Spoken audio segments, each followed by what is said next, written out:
Can you tell us a little bit about you and your background? I'm in my mid-20s. I live in Canada. I've been living here for most of my life.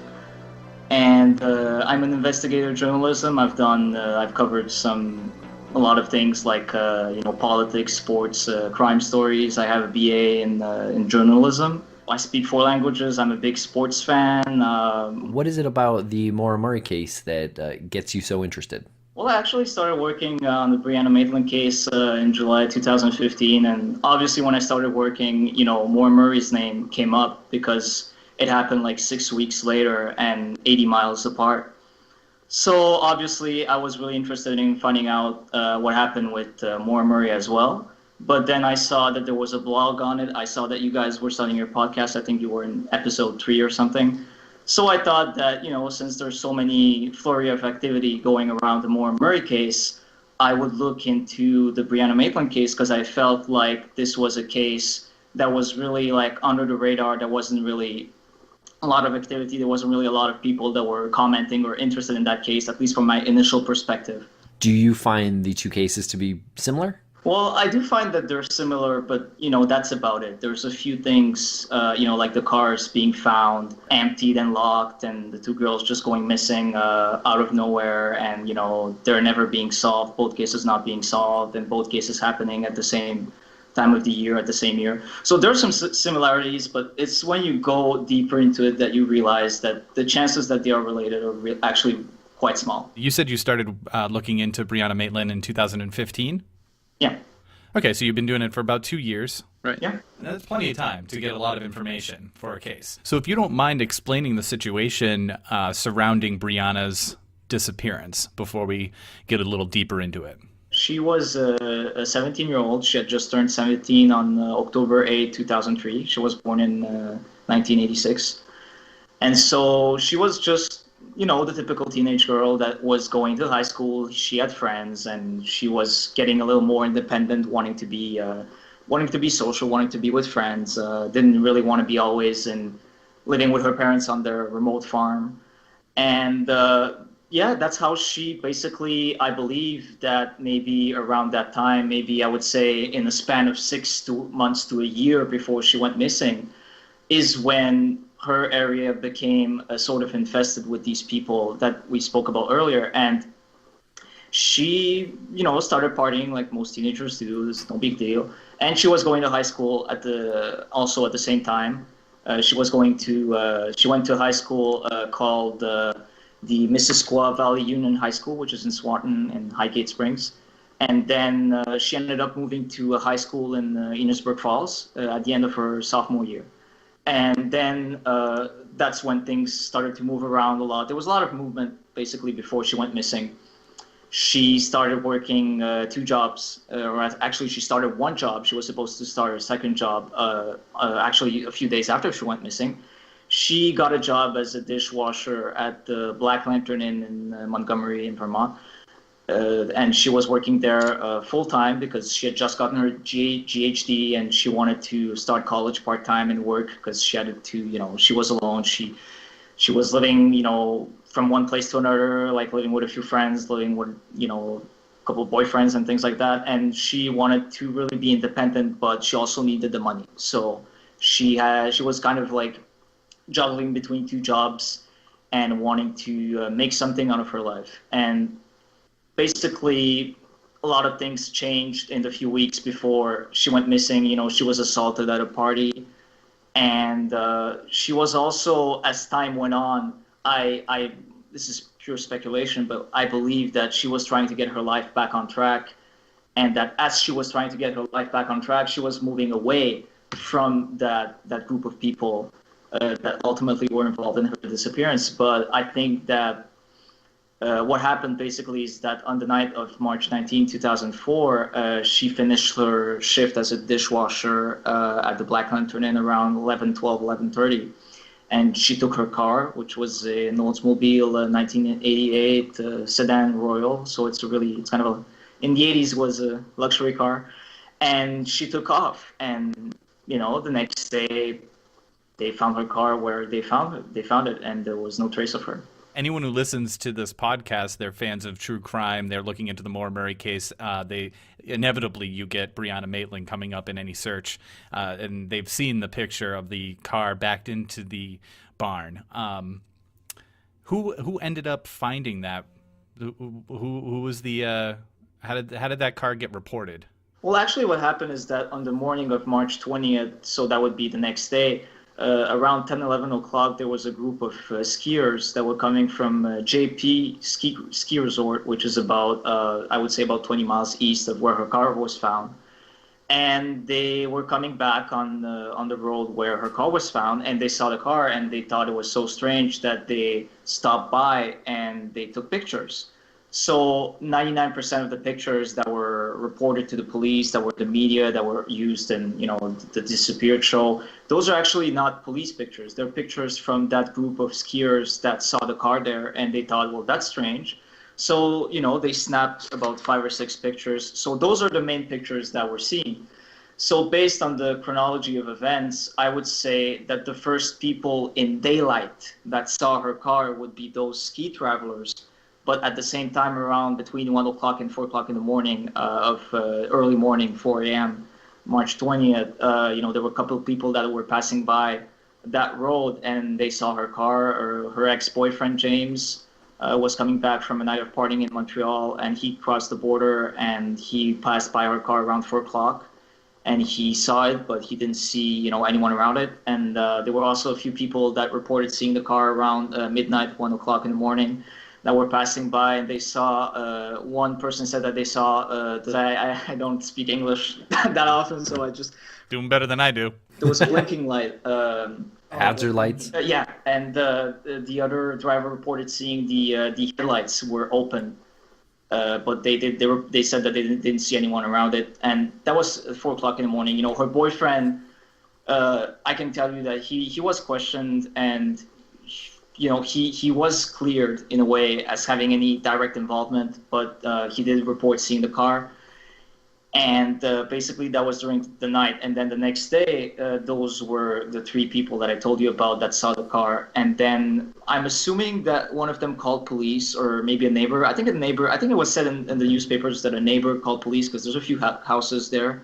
And then there was a state trooper that came by the house around 1 p.m. on that day, and he then saw the car. So that was the first time the police saw the car. Was this a very popular road?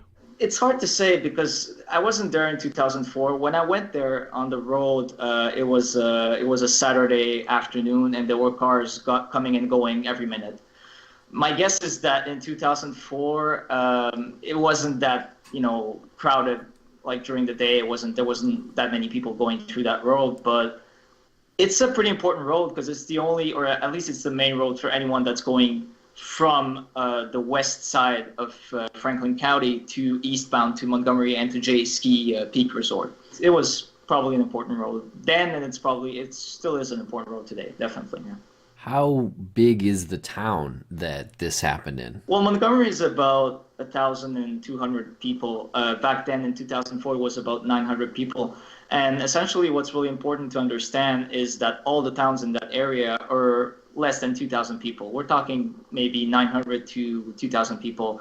All the towns, Berkshire, Montgomery, Richford, all those towns, it's about 1,000 to 2,000 people. So obviously, everyone knows everyone, and it's really not a big place. It's a rural area. I mean, it's just all the families know each other and the neighbors. So whenever someone new comes in town, things get told, and you don't go in there and leave without people seeing you or wondering who you are. At least that's the feeling I got when I was there twice. And especially kind of like what's bordering on a cold case, because after a certain period of time, not a lot of new information starts coming out. So you tend to tread the same ground. My question is, what do you typically say to people who are so focused on connecting the 2 cases and saying that there's some link between them, that there's a serial killer, and these cases are connected? What's your response to them? Well, the first thing I would say is that if you look at the way Maura Murray went missing, like the specific timeline and when it happened during the day, and you look at Brianna when she went missing when it happened, there's some differences in the sense that the probability of a serial killer just happening to be upon a dark road almost at midnight when it's freezing outside and just waiting for someone to be there seems a little far-fetched to me. And that's something I would say to people, like, if you want to live in that world where you think this could happen, that's fine. And I'm not going to be like judgmental or say, oh, how dare you not agree with me? No, people are entitled to their opinions, and that's fine. What I would say is look at the two cases, look at the facts of the case, and take a look at Maura Murray's life before she went missing and Brianna Maitland's life before she went missing, and you'll notice that the probability that the two cases are related is fairly far-fetched, in my opinion. And there's obviously some details that we can get into later, but it's you have to look at the facts of the case, the events prior to them going missing, and I think then you realize that they're probably not related. What's the smoking gun? Well, the smoking gun is essentially, there's a lot of things. I would say the smoking gun is the general situation in Vermont at that time, and it's still somewhat the case today. What we've had at the time that Brianna went missing, there was really a big crack epidemic. There were a lot of drug dealers that were coming from Massachusetts, from New York, from other bordering neighboring states that were coming in these small rural towns in Vermont specifically to sell drugs. And since there were teenagers in that area that were, like Brianna or her age or younger or older, and they didn't have a whole lot to do there. And having been there, it's true that unless you have a car and unless you know a lot of people, you're mostly going to go out in these parties, and there's going to be lots of things that are going to be offered to you there. But my general consensus would be there's a certain atmosphere in Vermont. There are certain things that happened before Brianna went missing that leads me to believe it's very specific. It's much more specific than Maura. More specific as far as motive? Yes, more specific as far as motive, but more specific as far as the general context at the time in that area. Because, I do agree that Vermont and New Hampshire, like the two areas where these girls went missing, they're fairly close to one another. But at the same time, I don't know, I've never been to New Hampshire, but I do know that in Vermont at the time, the situation was really specific to that area. I'm 100% positive that Brianna's disappearance was drug-related. Now, when you say that, obviously you have to go and show why you're saying that, show proof of that. What I can tell you guys is that the general consensus around the area, the general consensus with the people I talked to, even the police, is that it was drug related, but not in the sense that it's not necessarily in the sense that it's been presented, like that she had a drug debt or that she stole something or whatever. It was drug related in the sense that she was made go missing. I'm not even sure we can say that, but she was the people who made her go missing were people that were involved in the drug business in various ways. They were not just a random killer that just kills for the thrill of it. They were really people that were involved in that in much deeper ways than Brianna, because I don't think she was involved at all in drugs, and they were involved in a way where I don't even think that Brianna in her situation knew how much they were involved in that. So you're saying that she possibly knew them? Are you speaking of people like specifically? Yes. Yes, there are some people that have been named. There's also a lot of people that have not been named and that cannot be named because it would compromise the investigation. But what I can tell you is that I'm positive that at least 6 to 10 people should be charged in various ways with her disappearance / murder, because we can't prove anything without, or at least it's hard to prove something without a body, without physical evidence. But what I would say is that yes, she knew the people that were involved that made her go missing. I don't know if she knew them all perfectly well, but she knew most of them. Like, it wasn't random. It wasn't a random killer. So it's kind of interesting that there's been this secret of what happened to Brianna that's lasted these 12 plus years. I think the family private investigator described it best as saying there's a conspiracy of silence. And I believe that's true. I believe that there are people in that area that know things that could be very important to the case, but for various reasons they haven't talked, or at least if they have talked, it hasn't brought anything to the map that we didn't already know. It's hard for me to figure out why, because it's really, the police can protect you. I mean, I can go and talk to these people, or I can question people, but I can't really protect them. I'm just a journalist, and the police can really protect these people. So why they haven't talked, I have several theories as to why people haven't talked more, but it's all pure speculation. I mean, I can't really come up and say this is why they haven't talked, but I think there's lots of things there that are still unknown to me and unknown to most people except those who live there. What's really strange for me is seeing every year when it's her anniversary or her birthday, all these people saying, oh, like, because especially with these cases, you can learn a lot by reading comments online. And I'm not talking about Reddit or topics. I'm talking about comments from actual people with their actual names and actual pictures on Facebook or on news comments that they go and they talk about the case. And you can actually learn a lot from reading those comments. And one of the things that stuck out to me was people saying, oh, I've lived there and I've heard these things. And, it's like everyone knows something, but everyone's like, oh, I heard something. And then when you ask them for more, they're like, no, I don't know anything. It's so strange to me. That's very relatable to Maura's case. Do you get the sense that people in the area just want it to go away and they're saying the right thing just to be polite? I get the feeling that this case has haunted that community for over a decade now. And I get the feeling that people want it to be solved, but they don't want to talk. So it's kind of a strange paradox between wanting to move on from that and wanting to actually not say anything for reasons that we don't know necessarily. But what I would say is that a lot of these people, it's a small town, so when things like that happen, there's no way that everyone doesn't know anything. And the feeling that I got when I was there, when I questioned a woman in a convenience store in Richford, is that it's there, and it's like a gum that sticks on your shoe. It's there, and you want to get rid of it, but it's there. And those communities can't heal because this case hasn't been solved. So it has been a considerable amount of time. Do you think that someone is ready to talk? Someone who knows something might be ready? The limb is getting too heavy and it might snap? It's hard for me to say because I think something major would have to happen for someone to talk. I've talked. I've said what I know. Obviously, I wasn't there when it happened, and I wasn't involved from day one. I know certain things, and I've talked. And I think that it's only time will tell. I think something major needs to happen for people to actually start talking and turning on one another. Obviously, we can't force people to talk. The police can force people to talk. And I know firsthand that there are some people that don't talk, but that they know something. I know because I've come across some people like that, and I've seen things online where, someone makes a comment that's so precise, and then you ask them for explanations and they just run away. That's happened to me a few times.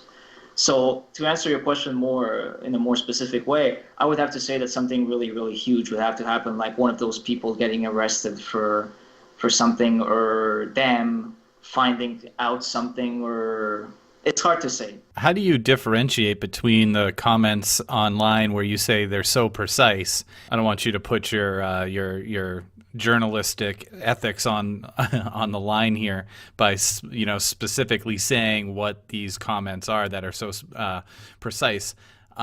What is it? Even if I wanted to, I can't really talk about these things because some of these people I've spoken to after, and it turns out that they actually really know a lot of stuff, and some of it is very credible. So I mean, even if you ask me like what were they saying, it's not really something that I can say because it would compromise the investigation. But go on, sorry. Does the Maitland family still live in the area, and what's the family dynamic? What was the family dynamic like before, and what's it like now? Well, obviously, I don't want to talk too much, in their name or on their behalf because there's certain things that I don't know. But obviously, like any family that has a missing person, it's a really broken family. It's really hard for them, and they're really hanging on the hope that one day they'll find the answers. I feel like they were a really close family, and I feel like Brianna really liked her parents. She was very close to her aunt as well, and her mother's side of the family, I feel like. And she had also an older brother, and she was really close to him as well, Waylon. And I feel like the family dynamic, it's a close family. Obviously, they're very tight-knit. They're very close. They obviously don't live in Vermont anymore. I know that Bruce Maitland, the father, he goes to Vermont a couple of times a year for like business and things like that. And I've read something somewhere that it's really hard for him. They've moved out. They moved out of state. Like I know where they live, but obviously it's not something that I can really share with you guys. I would say that the family dynamic has probably changed in a way, but then again, I would have to go into personal details that I know, but that I can't really I can't really share. But I understand the question. I know why you want to know. I would say it probably changed. It probably had a big impact on them.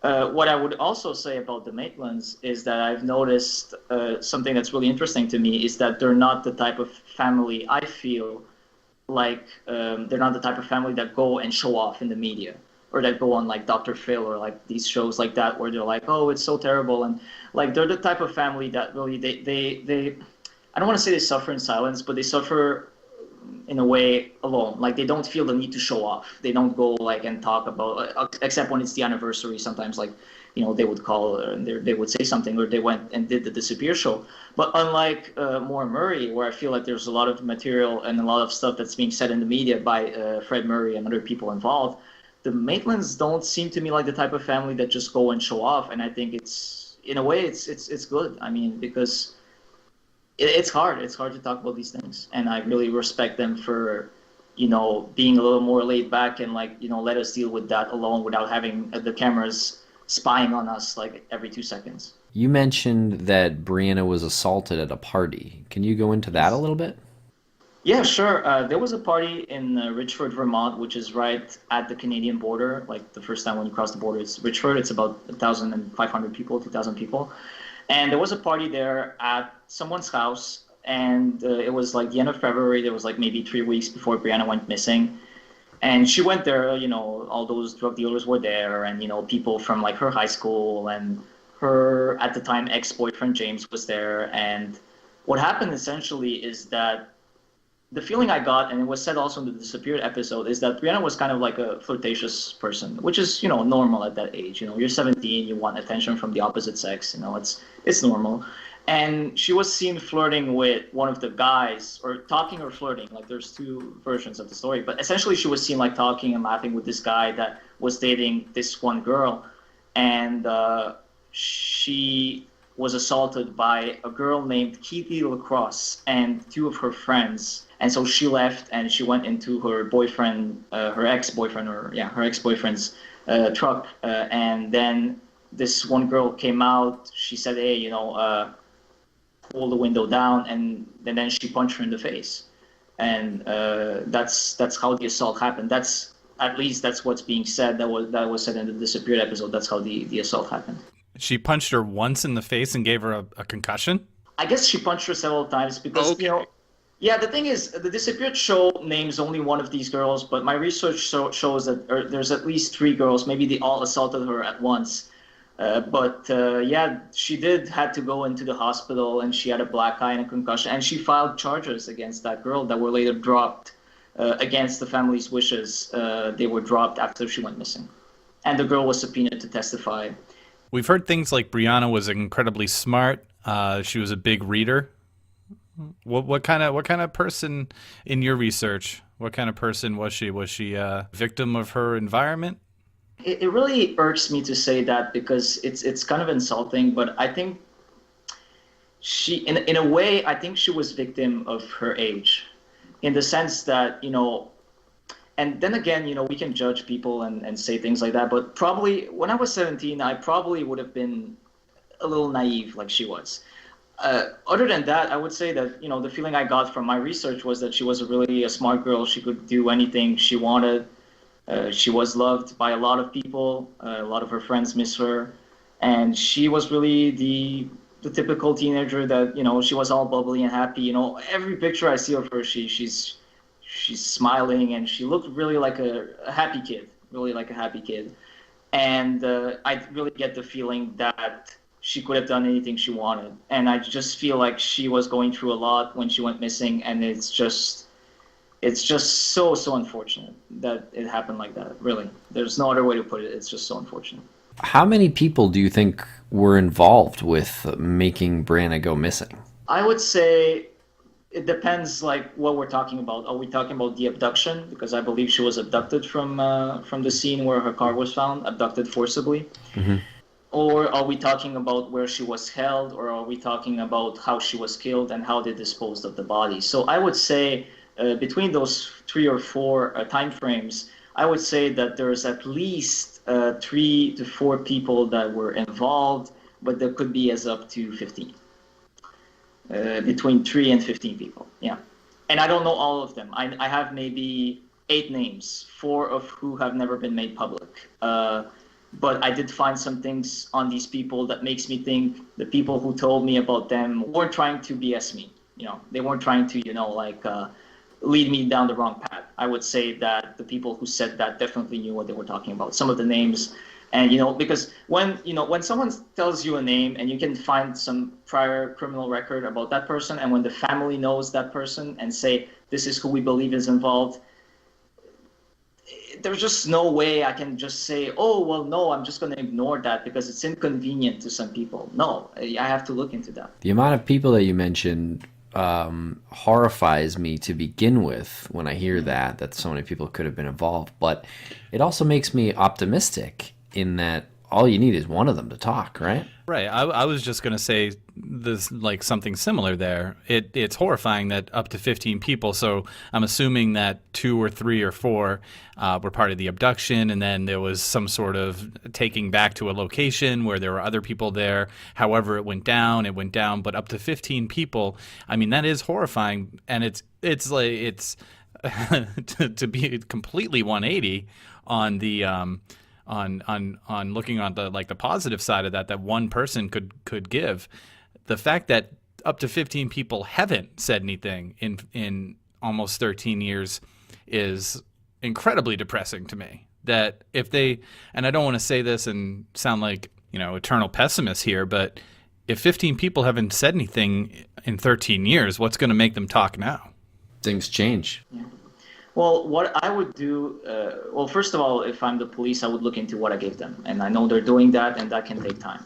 What I would do if I was a police investigator, I would find the weakest member there and just pound on them. Just say, here, I'm giving you a plea deal. This is what I'm giving you, and I'm giving it to you, and I'm telling you that I'm giving it to you, not tricking you and saying, oh, you tell me that, and I'm giving you, and then saying, no, you don't get anything. What I would do is I would just pound on the weakest member, and I would say, okay, I'm giving you a plea deal. In exchange, you tell me exactly what you did to that girl. And I believe I know who that person that would eventually talk could be. You believe you know who the weakest member of the... Yes. Are those people who are potentially involved, are they still all in the area?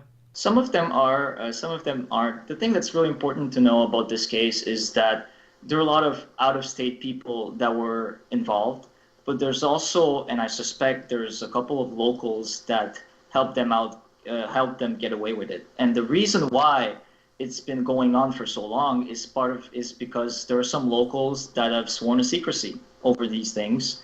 And, I'm not going to speculate on that, but it's possible that some locals are like, okay, this happened. We don't ever talk about this until it goes in the grave with us, and we don't talk about these things.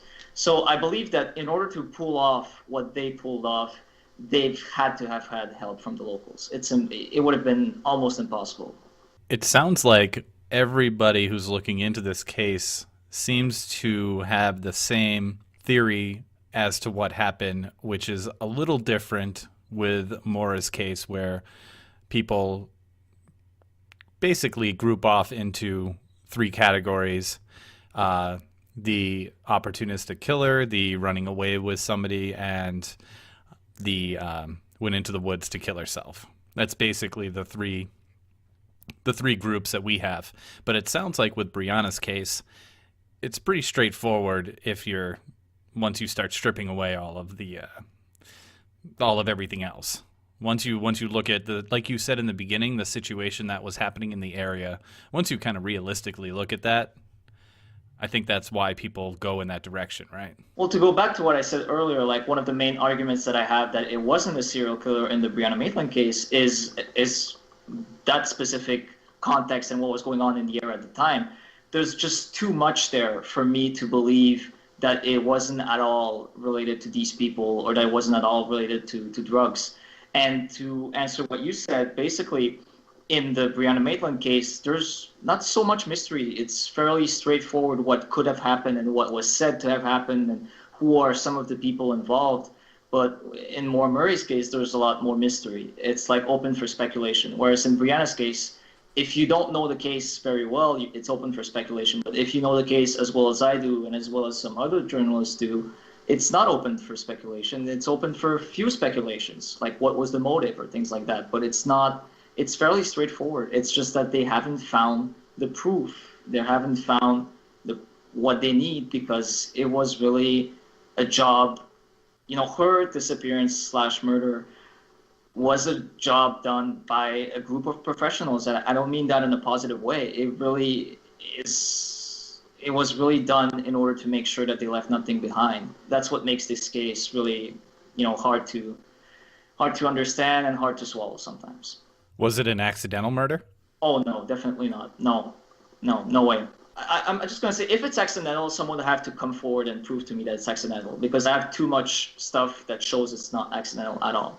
No, it was planned. How long was it premeditated? I would say a couple of days before. Maybe I would give it maybe 2 or 3 weeks before at the most, but not a month before. Maybe around the time that they kind of felt that she was slowly but surely moving away from them.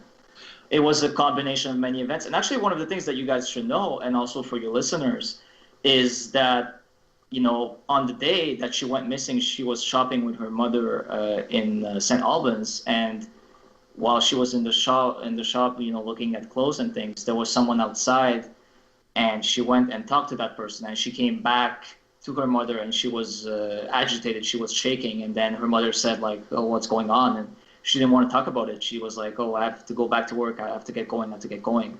So I believe, and I believe I know who that person is. And I believe that person told her, "Okay, this is what's going to happen to you." And now we really get into speculation. I just really want to be clear on that. I believe that she knew what was going to happen. But I believe that because she was so young and she was in that state of mind, she was like, she brushed it off, because she was going to go work and she was going to go and do other stuff. She brushed it off as, oh, there's no way it's that huge. And it turned out that, yes, it was probably that huge. And that's why what I said earlier, and I'm not trying to, you know, insult her or the family or anything. I just really want to make that clear. What I'm saying is that her age played a big part, in the sense that if she was older, maybe that teenage naivety wouldn't have kicked in so much. Do you believe this person or these people have acted again in a similar way? If they have it in Vermont. I think that this case was so huge and they were so incredibly lucky to get away with it that they probably wouldn't repeat that today. Or if they would do it in a different way. But I don't believe that. I believe that some of these people have killed before. I know for a fact that some of these people have killed before. But I don't believe that they ever tried to repeat that again, because they probably knew that with the resources that the Vermont State Police has today that they didn't have back in 2004, they probably wouldn't get away with it again. Do you believe that they think that they came so close to the flame with this one that they made the decision that they're not going to do anything like that again? Well, it could be. I mean, I don't know how close that group of people are in everyday life. You know, it's a huge possibility that some of them haven't talked since then. I can't really say they're even friends with one another, but what I would say is that I believe that some of them have sworn to secrecy with the locals, or you know, I could really go a lot further, but what I would say essentially is that I believe they know what they did. I believe they know how severe and how serious that is, and they know that there's no way they could pull it off again. So now they're just hoping that this goes back burner, that just goes away, and I hope it won't. And that's why I'm working on this, because I don't want that to go away. Did you feel any danger when you were looking into this, when you were on location, and do you think there is any danger to people looking into this? I wouldn't say there's any danger. I just think you have to be smart about the way you look into these things, because even looking at the Maura Murray case, there's always going to be people that are going to be on the outlook for new people involved in the case. There's always going to be people that are going to really look into, okay, is there someone that's interested in this case? So, and one of the reasons why I've been so subtle and why I'm only coming out now on your podcast for the first time speaking publicly about these things is because I don't necessarily want my name to be associated with this case, because looking into this case can be dangerous. I'm not naive, and I'm not going to be, oh, well, no, it's like looking into, covering an election or something. No, this is serious stuff. And I mean, I didn't feel directly in danger, but looking back, there's definitely some things that I probably would have done differently. But obviously, the first time I went there, I was a little apprehensive. And I remember texting my best friend. I was like, hey, I'm spending the day in Vermont. If I don't come back, call these people, because, I was like, well, something might happen. And no, but I can say for sure that I was a little scared when I went there and took pictures of the abandoned barn, because, it's a road and people are passing by. So I was like, okay, someone's going to shoot me or something. So I definitely was a little scared. And, there's certain places, specific places I wouldn't go back, certain people I wouldn't talk to again. But I didn't feel in danger. Nobody threatened me or something. But that's only because, and I'm actually throwing flowers at myself right now, but that's only because I'm really trying to be smart about the way I look into this. I think it's interesting, and I don't know if you realize that you've done it, but what you've said about Brianna being 17 years old, and you can justify her not taking the situation as seriously as she should have because of her age. I'm not blaming her. No, I think it's interesting you saying that, and you're applying that same rule to yourself looking into the case. I feel like, and I don't know if you've realized it, but you've taken that naivety that she had and said, I'm not going to do that when I look into this case.